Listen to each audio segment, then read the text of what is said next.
খং নে অভিমান? কিয় আহিছ তই? কিয় আহিছ মানে? আহিব নাপায় নেকি? তোৰ খবৰ ল'বলৈ আহিছো। কোনো দৰকাৰ নাই। ইমান দিনে কেনেকৈ আছো এবাৰ জানো সুধি চাইছ? আৰু মই কেনেকৈ আছো তই জানো সুধি চাইছ?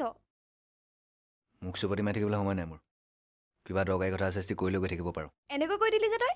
এনেকৈ কেনেকৈ ক'ম? এতিয়া আৰু আমাৰ মাজত একো সম্পৰ্ক নাই। ইমান দিনে আছিলি ন অকলে? আঁতৰি আছিলো হয়, কিন্তু মই আৰু তোৰ অবিহনে থাকিব নোৱাৰো। নতুন বয়ফ্ৰেণ্ডৰ লগত ব্ৰেকআপ হ'ল চাগে, সেইকাৰণে নাটকবাজি চুৰু হৈ গ'ল তোৰ। ঐ, মই ক'ত বয়ফ্ৰেণ্ড বটোৱা দেখিলি? একদম ভুকু মাৰি দিম। তেন্তে ইমান দিনৰ মূৰত কি মনত পৰিলে তোৰ? কাৰণ তোক মই পাহৰিব পৰা নাই অ'। আজিও ভাল পাওঁ।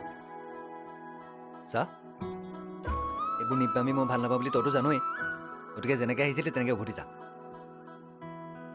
তই মানে মোক সঁচাকৈ পাহৰি গলি ন? মোলৈ কি তোৰ মনত নপৰে?